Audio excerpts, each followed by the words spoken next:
Okay, so the second abstract for discussion was the cosmetic outcome from post-lumpectomy whole breast irradiation versus the partial breast irradiation on the NRG Oncology NSABP B39 RTOG 0413 phase 3 clinical trial, which was published by White et al. The coming to the study design of this NSABP study, the eligibility criteria for this study was patients had to undergo lumpectomy with a negative margin, that is no incon tumor, which included both invasive and DCIS. The stage had to be 0, 1 or 2. The nodes could either be N0 or N1 with less than or equal to 3 positive nodes, tumor size being less than or equal to 3 centimeters and age more than 18.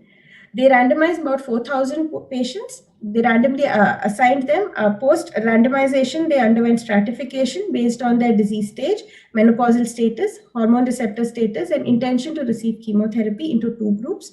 One group received whole breast irradiation and the other received partial breast irradiation.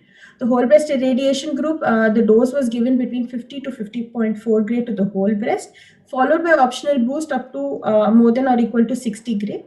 Well, the partial breast irradiation group received 10 fractions twice daily of 34 gray in 3.4 gray per fraction, either with using brachytherapy or a marmoset balloon catheter, or a 38.5 gray in 3.8 gray fractions of 3D CRT.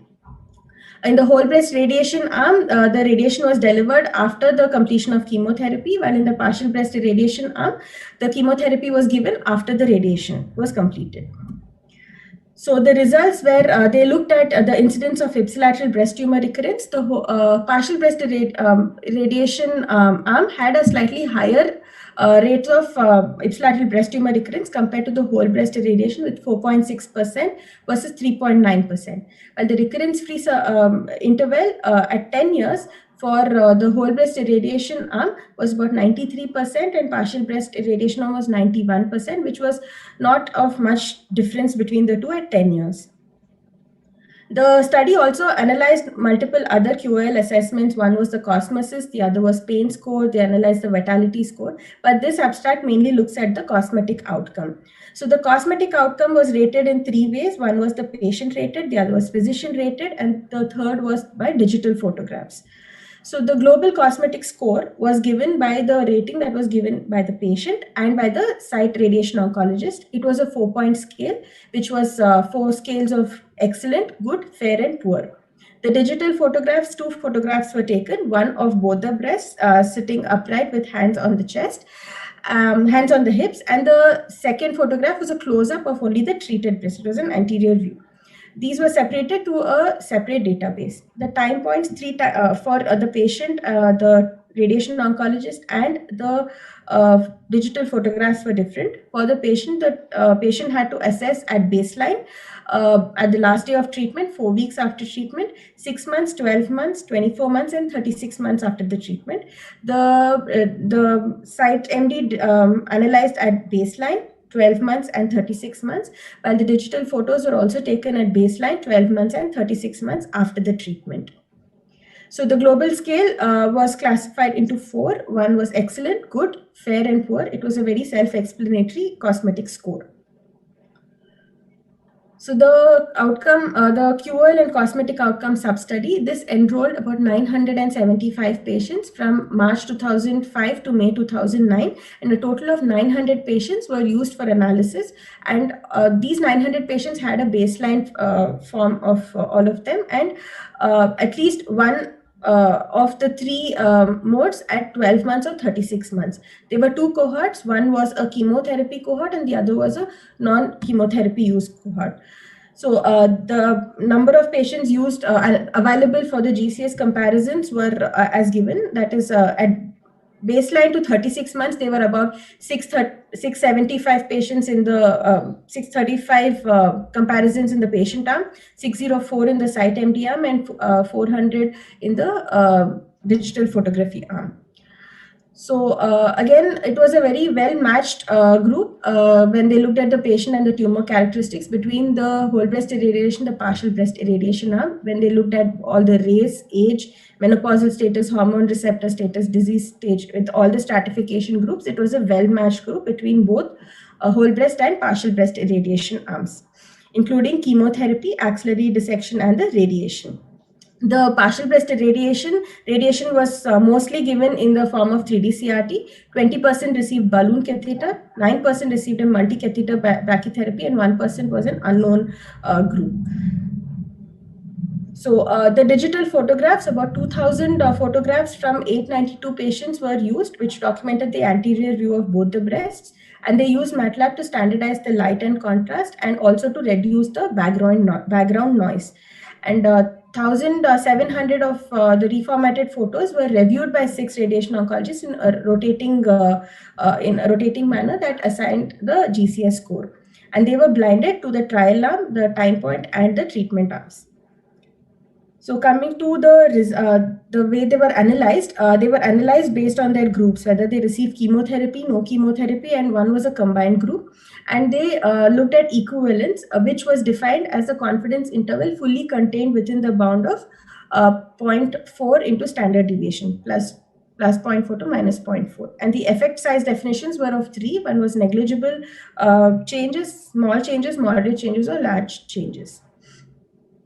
So when you look at the analysis of this one, when you look at the analysis, the patient, the change in the GCS that as given by the patient did not give any change in their GCS score when compared in the chemo, non-chemo, or in the combined arm. All of them were equivalent. But when they looked at the GCS that was given, that was rated by the site MD and by the digital photographs, the site MD rated the patients who have undergone partial breast irradiation to have worse cosmesis at 36 months in both the chemotherapy and non-chemotherapy arm, while the digital photographs showed that the chemotherapy arm had a worse cosmetic outcome in the chemotherapy group, while the non-chemotherapy group had a worse cosmetic outcome in the whole breast irradiation arm. But when they combined it, both of them were equivalent to the patient scores. So for the mixed group, they adjusted it by they adjusted the rates based on the chemo use, race, age, axillary dissection, and the treatment by time point interaction. So when they looked at the GCS score by the patient at 36 months, most of the patients, about 48% of the patients in the whole breast and 42% of the patients in the partial breast arm gave a good cosmetic score after 36 months. And when they adjusted this mean change by each time point, by 36 months, it was not significant. The difference was not significant. So that means it was similar with at the beginning and at 36 months. By the site MD, at 36 months, the whole breast irradiation had the score, 53% of the site MDs gave an excellent, while only 38% had gave a excellent cosmetic score at 36 months. So Pooja, I think you need to hurry up the presentation because we are short of time and we have to start the next session also on time now. So yeah, please try to little bit hurry up. Yeah. So looking at this at 36 months, the site MD results was p-value significant. And that even given by the digital photographs, it showed that the scores of whole breast and partial breast irradiation were similar at 36 months. So patient satisfaction also, about 86% of the patients were totally satisfied in whole breast and about 81% in a partial breast irradiation with their cosmetic outcome at 36 months. So they concluded saying that the patient rated cosmetic outcome based on the GCS score was equivalent for both partial breast and whole breast irradiation. The occurring site MDs showed there was a worser cosmetic outcome at 36 months with partial breast, although effect size was negligible. The digital photos outcome, which was MD blinded with both the time point and the treatment arm, was equivalent for both the partial breast and the whole breast. The patient satisfaction also was equivalent for both the whole breast and partial breast irradiation arm. So they concluded saying that eligible breast cancer patients should be reassured that there would be no difference in the cosmetic outcome should they elect partial breast irradiation post lumpectomy treatment. So this is their acknowledgement, and this was the cosmetic outcome treatment study team.